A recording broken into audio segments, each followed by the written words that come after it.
Cast की SST.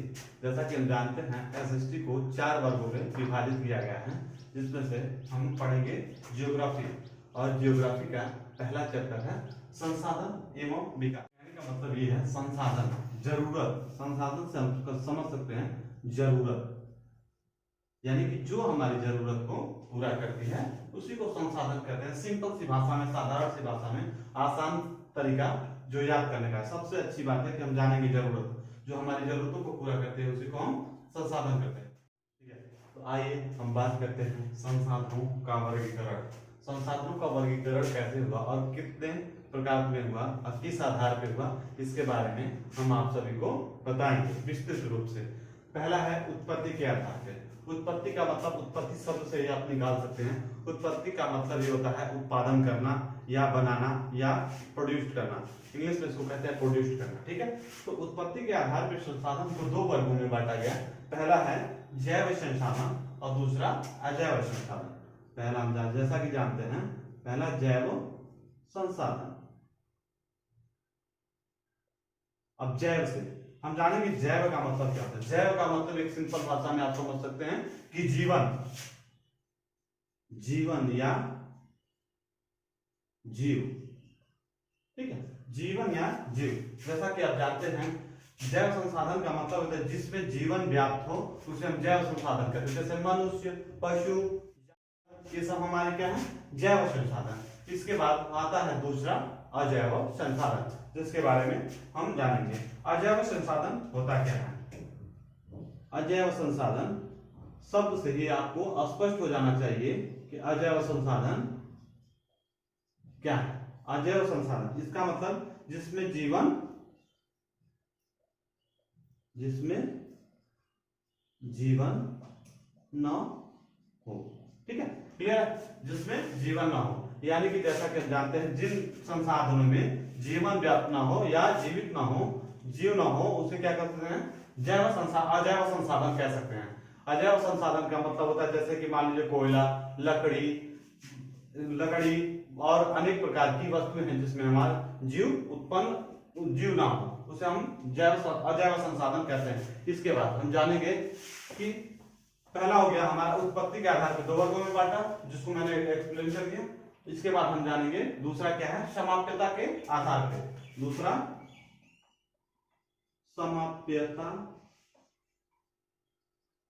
के आधार पर। अब सबसे बड़ी बात, अब ये लगभग चीजें शब्दों से ही कंप्लीट हो जाती हैं। जैसे मतलब हो गया समाप्यता।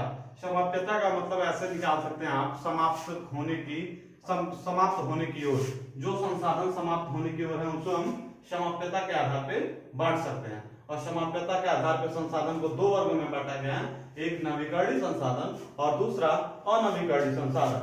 नवीकरणीय संसाधन को हम यहाँ देखेंगे। नवीकरणीय संसाधन होता क्या है, ये है आपका पहला, इसमें नवीकरणीय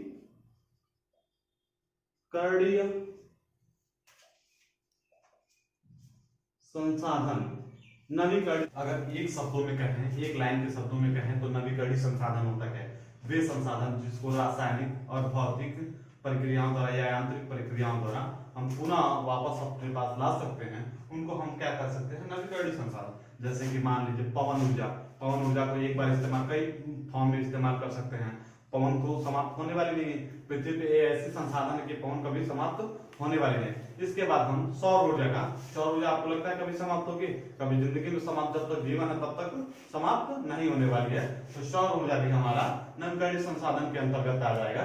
इसके बाद जल ऊर्जा संसाधन, जल ऊर्जा भी हमारा कभी समाप्त होने वाला नहीं, तो जल ऊर्जा संसाधन भी नवीकरणीय संसाधन के अंतर्गत ही आएगा। अब इसके बाद हम जानेंगे कि अनवीकरणीय संसाधन क्या होता है। दूसरा है आपका अनवीकरणीय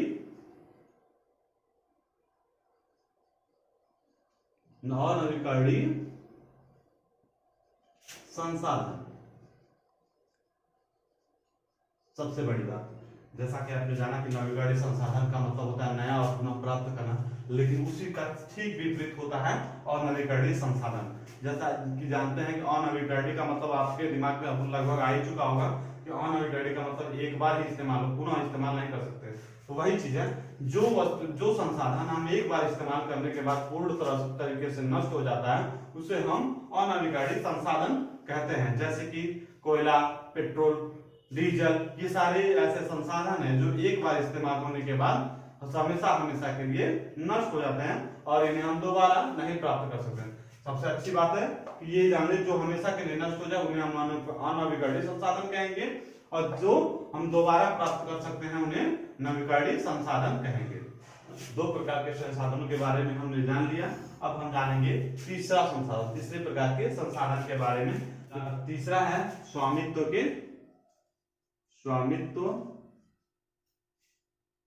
के आधार पर। अभी देखेंगे स्वामित्व के आधार पर संसाधनों को कितने वर्गों में विभाजित किया गया है। तो आइए हम देखते हैं स्वामित्व के आधार। स्वामित्व का मतलब ये जान लीजिए, पहले सबसे पहला काम यही है कि हम ये जान लें कि स्वामित्व का मतलब क्या होता है। स्वामित्व, जैसा कि स्वामित्व शब्द से स्पष्ट हो जा रहा है, अपना स्वयं का जो उसे स्वामित्व कहता है, अपने सेल्फ के लिए स्वामित्व ही बोला जाता है। स्वामित्व को लगभग 4 वर्गों में बांटा गया है, जिसमें से पहला वर्ग है व्यक्तिगत संसाधन। व्यक्तिगत संसाधन, ठीक है। इसमें पहला है व्यक्तिगत संसाधन। व्यक्तिगत का मतलब जैसा कि आप जानते हैं, व्यक्तिगत का मतलब ही स्वयं से हो गया। जिस संसाधन पे अपना स्वयं का पूर्ण अधिकार हो उसे हम व्यक्तिगत संसाधन कह सकते हैं। जैसे अपने घर पे पूर्ण अधिकार हो उसको हम व्यक्तिगत संसाधन कह सकते हैं। अपनी मोटर बाइक पे पूर्ण अधिकार है उसको हम अपना व्यक्तिगत संसाधन कह सकते हैं। इट्स मींस जैसा कि आप जानते हैं कि व्यक्तिगत का मतलब होता है निजी, जो आपकी निजी संपत्ति है वो व्यक्तिगत संसाधन के अंतर्गत आएगा, ठीक है। तो इसमें स्वामित्व के आधार पर पहला हो गया व्यक्तिगत संसाधन, जिसमें व्यक्तिगत संसाधन में मैंने बताया कि निजी स्वामित्व के आधार पर जो होता है उसी को हम व्यक्तिगत संसाधन कहते हैं। जैसा कि आप जानते हैं मोटर बाइक, आपकी मोटर बाइक, ठीक है, आपका पेन, आपका बुक, ये सब ये आपके संसाधन है, एक प्रकार से संसाधन है और इस पे आपका निजी अधिकार है। इस वजह से इसको हम व्यक्तिगत संसाधन के अंतर्गत लाएंगे। और दूसरा हम जानेंगे इसमें कि दूसरा संसाधन कौन सा। दूसरा संसाधन है सामुदायिक संसाधन। अब सामुदायिक संसाधन शब्द से ये स्पष्ट हो जा रहा है। यहां देखते हैं हम दूसरा क्या है, सामुदायिक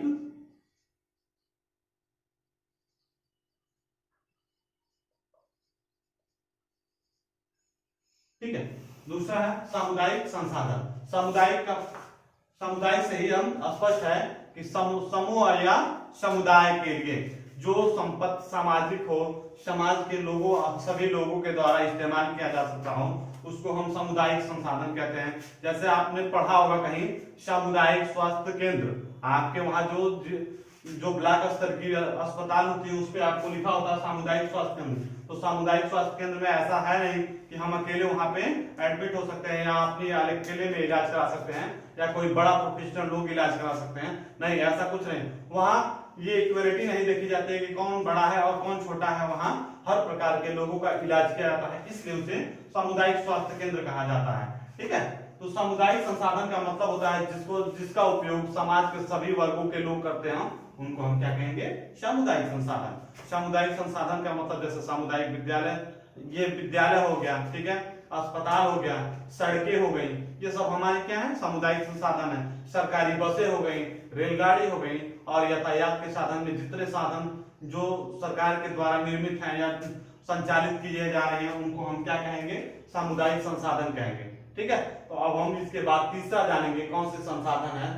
तीसरा संसाधन है आपका राष्ट्रीय संसाधन। राष्ट्रीय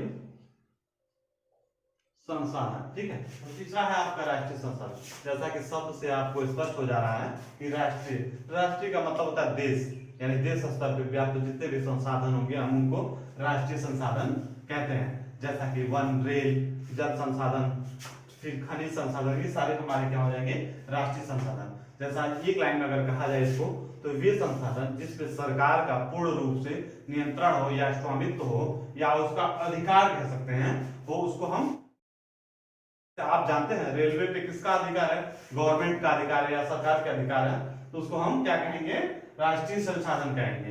ठीक है। फिर यातायात पे सरकार का अधिकार है, उसको हम राष्ट्रीय संसाधन कहेंगे। कहने का मीन्स ये है कि जो देश स्तर राष्ट्र के लेवल पे हो उसको हम राष्ट्रीय संसाधन कहेंगे।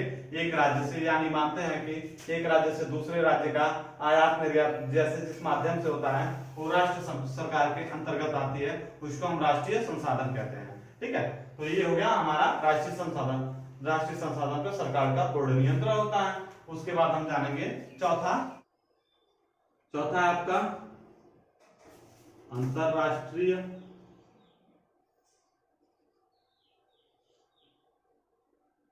संसाधन। ठीक है, अब अंतरराष्ट्रीय संसाधन से हमारा तात्पर्य है जिन संसाधनों पे हमारा या किसी और देश का नियंत्रण न हो उसे हम क्या कर सकते हैं, अंतरराष्ट्रीय संसाधन। जैसा कि आप जानते हैं समुद्र तटीय इलाकों से लगभग 200 मील की दूरी तक हमारा अधिकार होता है, उसके बाद जो भी दूरी होती है वहां पे हमारा अधिकार नहीं होता है। किसी सभी देशों के द्वारा मिला के किसी नियुक्त किए गए अंतरराष्ट्रीय संस्था का नियंत्रण होता है, या किसी 200 मील दूरी के बाद कोई भी पदार्थ निकलता है उस पे हमारे अंतरराष्ट्रीय संस्था का नियंत्रण होता है, उसे हम अंतरराष्ट्रीय संसाधन के अंतर्गत रखते हैं। ठीक है, तो हम आपने पढ़ा कि 3 प्रकार के संसाधनों के बारे में पढ़ा और हम अगले संसाधन के बारे में, हमारा अगला वर्गीकरण है विकास के स्तर के आधार पे। तो हम ये अपना अगले वर्गीकरण पढ़ेंगे अगली क्लास। ठीक है, थैंक यू क्लास।